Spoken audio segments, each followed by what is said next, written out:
The United States is in a declining position in the world economy. It has been, but now it's being felt. You could pretend it wasn't there. You could deny it. There are plenty of people who do that still. But it's getting harder and harder as these tariffs and sanctions all show. That's the most important thing to understand. Every country in the world, and I want to underline every, is rethinking its entire foreign economic policy and your political alliances. Look at the departure of Americans from Niger in Africa and being replaced by Russian troops. These are all signs. You'd have to be really blind or desperate not to see all that's going on, in which political urgency drives endless expansion of the debt. And let me try in a very simple but clear way to explain this. We have a bizarre kind of capitalism in the United States. And by bizarre, I mean it puts our politicians in a very strange and awkward position. On the one hand, corporations want the government to do lots of expensive things for them. They want them to maintain a global military to protect buying and selling around the world, which the United States does as much or more than any other country on earth. And it wants to protect its ability to get materials, to get them for a good price, and having hundreds and hundreds of military bases around the world, which is very expensive, not to mention the wars, which are even more expensive, is part of the cost of servicing what corporations want. At the same time, those corporations resent and fight against paying taxes, which would be the way the government gets the revenue to then do what the corporations want the government to do. All right, let's take a look then not at the corporations for a moment, but at the mass of working people. They too have things they want and need from the government to do.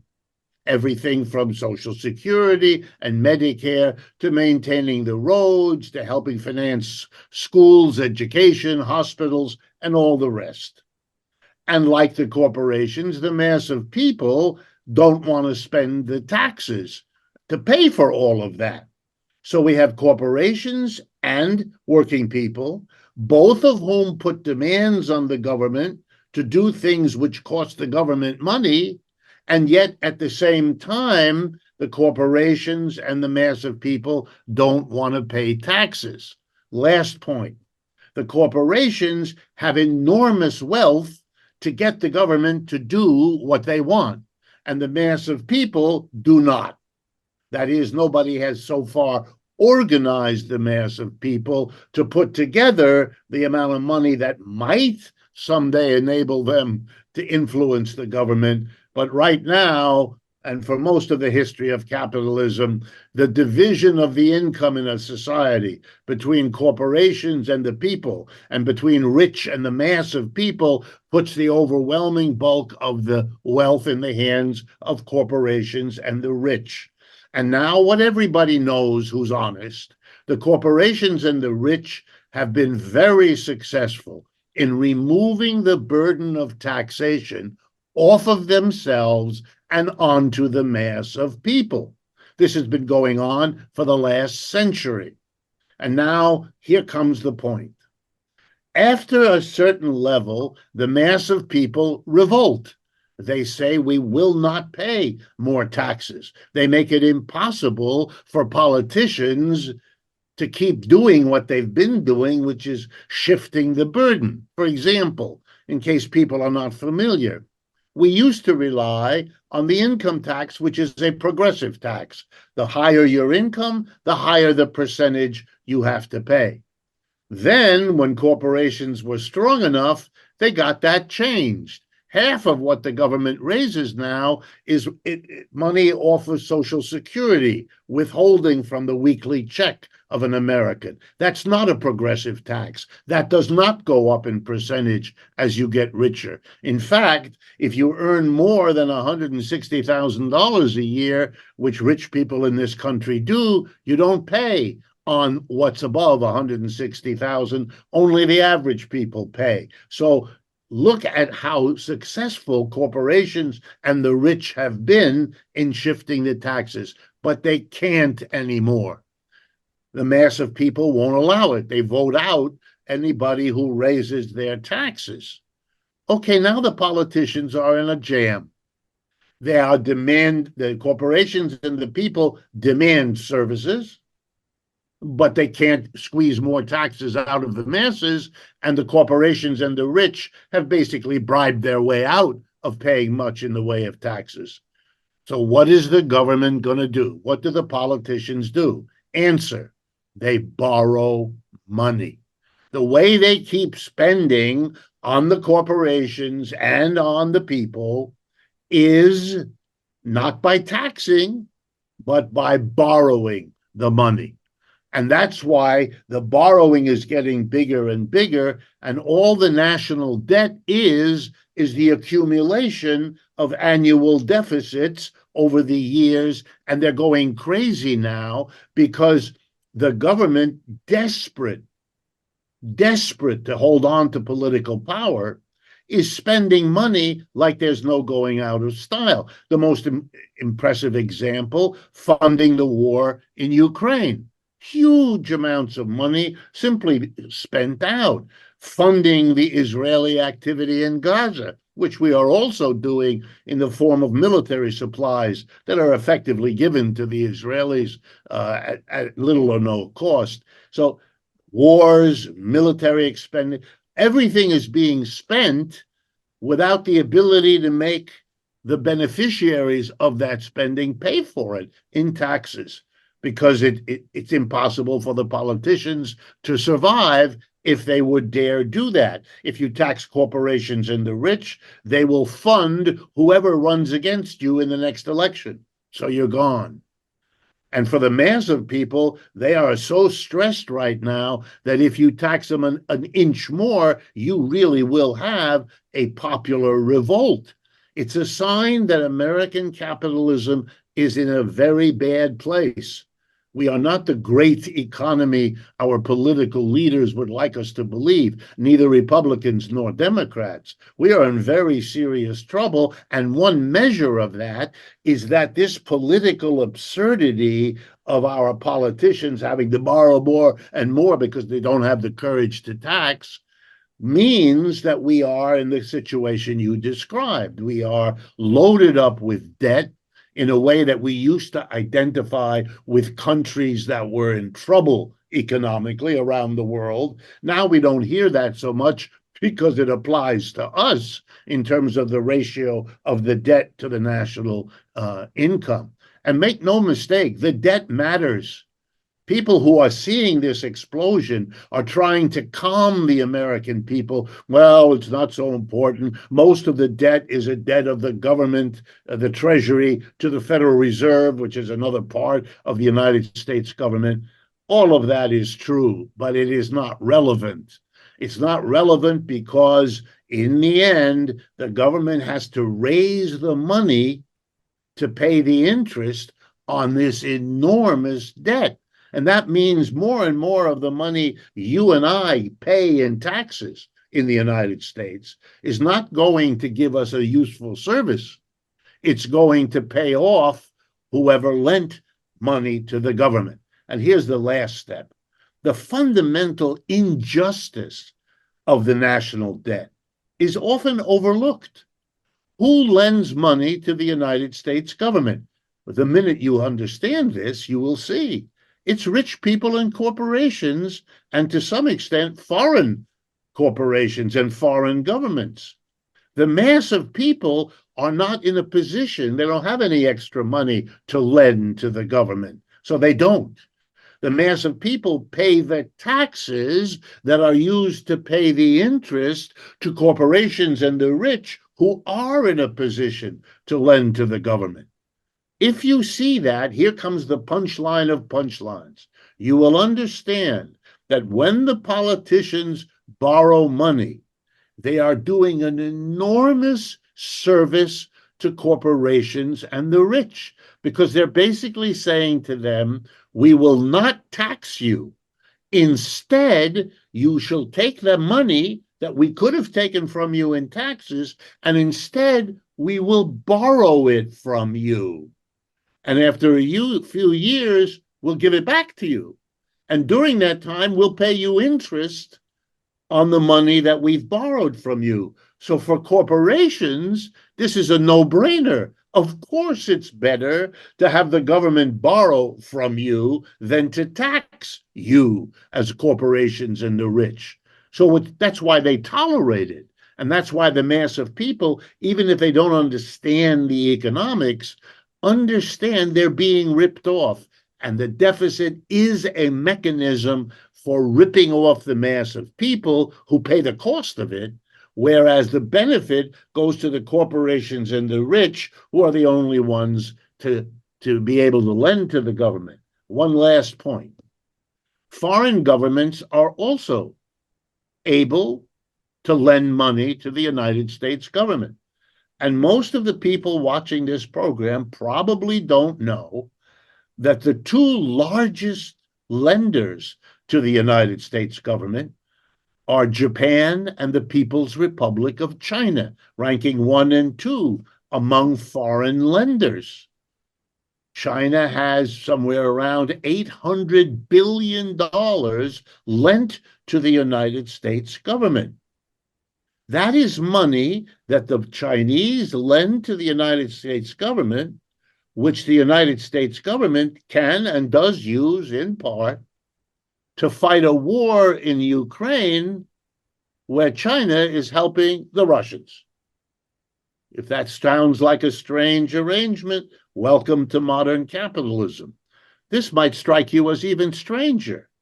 With $800 billion of US debt, the United States has to tax all of us, which it does, to raise the money, which it then sends to Beijing in interest on all the debt that the Chinese own of the United States government, which means that part of the money China uses to build up its military is the money we American taxpayers deliver to them.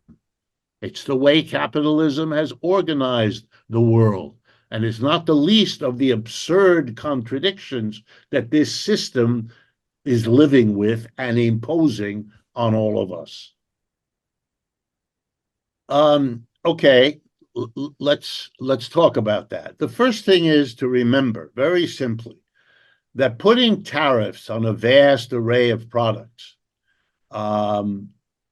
is what we call protection. You are protecting the industries inside your country by hampering the competition they face from abroad. Now, let's take the most egregious example of these new tariffs that were implemented this last week against China by the United States. The most extreme example is the electric car and truck, where the tariff, which was already in place at 27.5%, was raised to 100%. Let me explain briefly what that means. Imagine an electric car or truck made in China. I should tell everyone that China is now the world's #1 producer of electric cars and trucks. They have figured out over the last 10 years that people have been competing in various parts of the world to produce a profitable electric vehicle as the way our society is going to replace the horrible pollution of the gas-powered automobile with an electric automobile. Put aside whether that is an adequate climate control response, it isn't, but let's deal just with the tariff question. Okay, the Chinese have done it. They've won that competition, hands down. They produce the highest quality at the lowest price. So the competition has happened. Lots of companies here in the United States have been working on producing electric vehicles and the batteries needed to power them, but the Chinese have won that.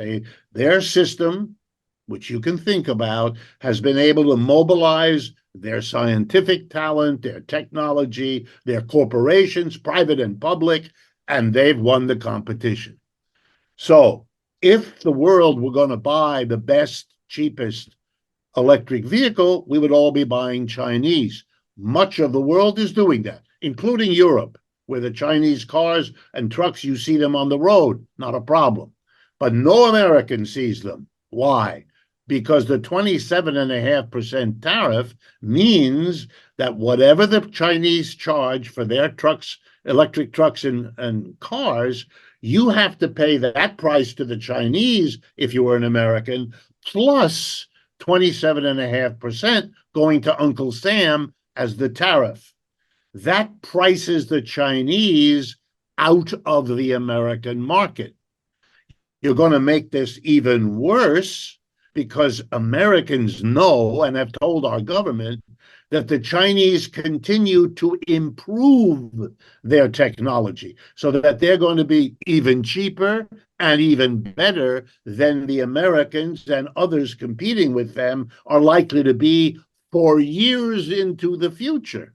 That's how far ahead the Chinese have achieved. Okay, so we are now raising it to, if a car costs $20,000 that you're buying from China to pay to the Chinese, you'll have to add another 20,000 and pay 40,000 here in the United States because you have to pay 20 to US government in tariff on top of the 20 to China. This effectively protects everybody producing a car here in the United States. If it costs, and just for simple arithmetic, if it costs $35,000 in the United States to produce a roughly similar truck or car, well, then you can sell it at 35. You could sell it at 36, 37, 38, because it would always still be cheaper to buy that car than the 40,000 you'd have to pay for the Chinese. That's why it's called protection. And it is mostly occurring because the losers of a competition don't want to pay the price of having lost the competition. There's no nice way to say this. And nobody should be fooled when the losers of the competition insist that the winner cheated. Yeah, that's what they always say. It's never their fault. It's not they didn't develop the technology. They didn't develop the expertise in batteries. They didn't. No. They did everything right. The other side is cheating. Secretary of the Treasury Yellen went to China and invented an entirely new economics. Excess capacity, she said. The Chinese produce huge factories.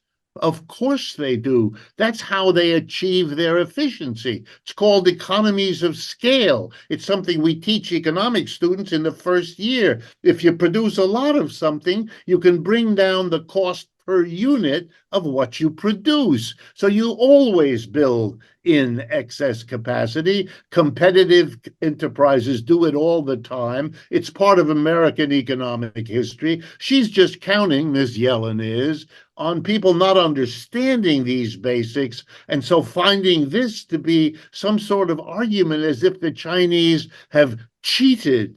No, they didn't. They outdid you. Competition always has winners and losers. And I know that here in America, I'm born and raised here, we cannot imagine the United States losing ever anything. But we do. We lost the war in Vietnam. We lost the war in Afghanistan. We're in the process of losing it in Ukraine. But Americans need to believe that we're always winning. The tariffs are a sign that American dominance, which we got used to after World War II, from the second half of the 20th century, was the dominance of the United States. And with the collapse of the Soviet Union in 1989, it left the United States in what political scientists like to call a unipolar moment. But that's over now. The United States isn't what it was, and the Chinese and their allies have become a powerful new competitor. And the United States is having a hard time adjusting, which I can understand. It's like the British. It took them a century to realize that the British Empire wasn't there anymore. And some of them still haven't understood it. The United States is at an earlier stage. The sanctions you see, the tariffs you see, that's a switch to protectionism by a society that has no confidence in its own company's ability to compete. We used to. That's when the US was the champion of free trade around the world. That's because we could win in those situations. We were the most technologically dynamic. We were the fastest growing, but we're not anymore. And we haven't been for a generation now. And it's beginning to impact us day by day. And nobody should be fooled by leaders who continue to sanction and to tariff as if we were free to do that without consequences. Here's the most important bottom line for Americans.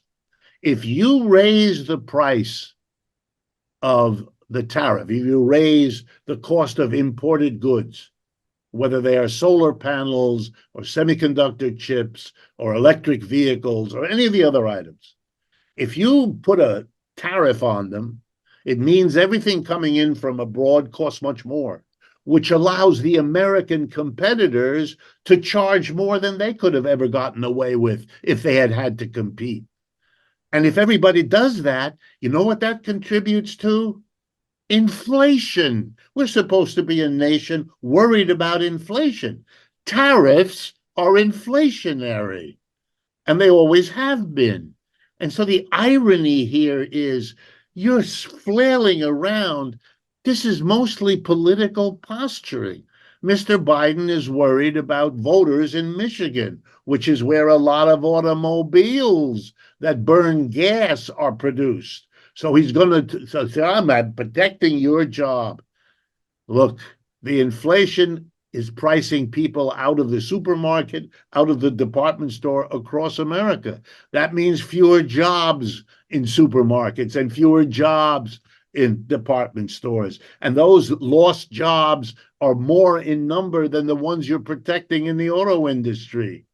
So the honest statement here is this is mostly political posturing whose net effect on the economy is not going to be very significant one way or the other. Absolutely. I couldn't agree with you more. I uploaded a quick video the other day on this particular topic, just very high level video. And one of the questions that I received from a viewer was, well, why are you saying that tariffs are bad? Tariffs will allow our producers to produce more.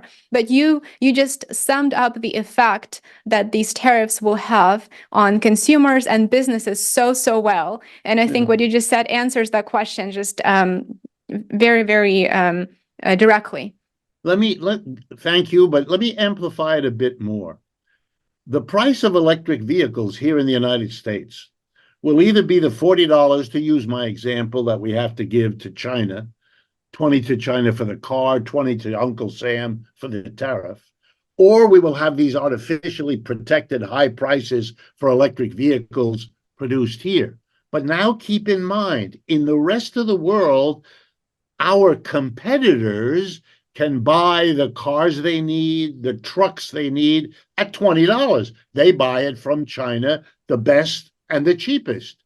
So what goes into producing goods and services in Europe or in Asia or Africa or Latin America are cheap cars and trucks, which will allow them to not raise their prices of final goods the way Americans will have to, because we're having to pay $40 for the same Chinese truck instead of 20, or an inflated price for our protected American producers, which means our prices will not be competitive with those of people producing in the part of the world where they can buy the cheap Chinese truck. That's going to hurt our exports. We are losing our export market, and that hurts employment in the United States. So it is simply not correct to say it's protecting jobs here. It's protecting some jobs here in the auto industry at the price of other jobs affected by the consequences of protecting the auto. That's the honest answer. And if a clever student raises his or her hand and says, well, which is larger, the protected auto jobs or all the other jobs? The answer is nobody knows. Because that work depends on what's going to happen in the future. It depends on all the other things. But the simplistic notion, the tariff was good for jobs, that's not true. And that is either said out of ignorance or more likely among the politicians. It's good for a headline. It pleases the people there. And we hope nobody does the little bit of extra thinking that you and I are doing in this conversation. Absolutely. And what's really interesting is that a couple of days ago, the United States reportedly threatened to sanction any country that signs trade deals with Iran. So are we effectively, we've got China, we've got Russia, now Iran. Well, Iran has been sanctioned, but now they're saying, well, we'll sanction anyone who even dares to do any business with Iran. So are we now effectively going after the BRICS bloc individually, not as a whole, but country by country? Yes. The BRICS, for everybody who doesn't know, China and its allies. The world economy is now split in a way it hasn't been for 75 years. Sorry. The world is now split in a way it hasn't been for 75 years. For most of the last 75 years, the dominant economic bloc in the world was the United States and its allies. These days, this is called the G7. The United States, Canada, Japan, Britain, France, Germany, and Italy. Those 7 countries were the dominant reality of the world economy. That is no longer true. There is now a second block of countries, namely China and its allies. They are called the BRICS because the first 5 that got together, Brazil, Russia, India, China, and South Africa, and a half dozen more that have joined since.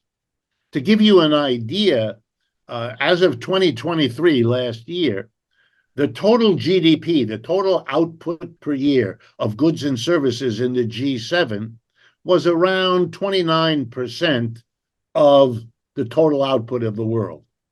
If you look at the BRICS, their output, all of it, was about 33%. In other words, as a bloc, the BRICS are already a bigger economic unit than the G7.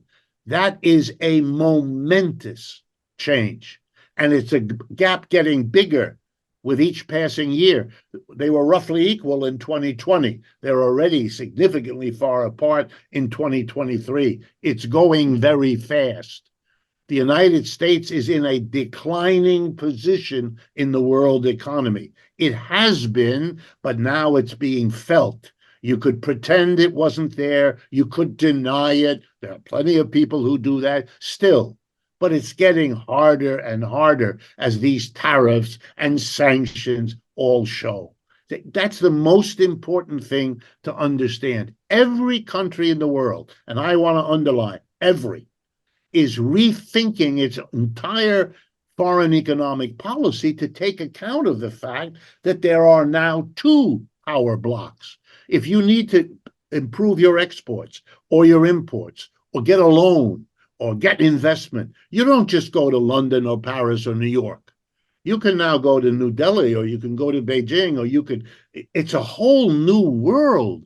And your political alliances, look at the departure of Americans from Niger in Africa and being replaced by Russian troops. These are all signs. You'd have to be really blind or desperate not to see all that's going on. Look at the miscalculation in Ukraine. My God, the West thought it was fighting a war with an isolated Russia. Wrong. Russia could turn and did turn to China and India and Brazil and got enormous amounts of help, meaning that the West misunderstood, which is why the West has had to escalate the fight and is still losing as a result. I mean, you're making colossal mistakes because you don't want to face how the world economy has changed and what that really means. Last point.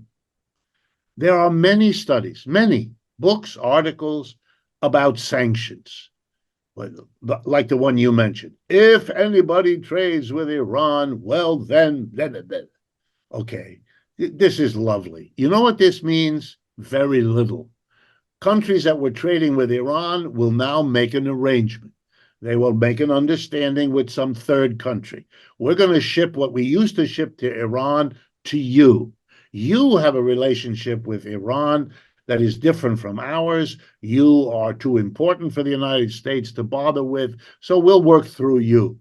It's a little extra cash to pay for the extra expenses, a little more record keeping, but sanctions are evaded. That is the history of sanctions. The more you put them down, the more the people you put them on figure out ways around it. It's a little bit like tax law in the United States. Every year, Congress rewrites the taxes, and every year, people who used to be in Congress are now private accountants, and they advise their rich clients how to get around the latest. And then the government adjusts the law, and the people who evade the law adjust the evasions. And this silliness is good for headlines, but doesn't change the basic situation. Russia did not stop doing in Ukraine what it's doing because you hit them with the mother of all sanctions. Iran didn't change its government. Last month, over the last month, Secretary of the Treasury Yellen and the Secretary of State Blinken went to China, urging them to change their system. The Chinese must look at them and say, over the last 25 years, we have grown our economy 2 to 3 times faster than yours, year in and year out. That's why you're here visiting us. We are the greatest escape from poverty the world has ever seen. Over 1 billion people escaping poverty in a generation. It's unheard of. Nobody in their right mind would come here urging us to change a system that has worked this well. You can't. What are you doing? It's ridiculous. And you know, most of the world looks at it that way. Only here in the United States does it seem reasonable for the United States to go to China after 25 years of doing less well, giving them advice on making their system look more like ours. Wow.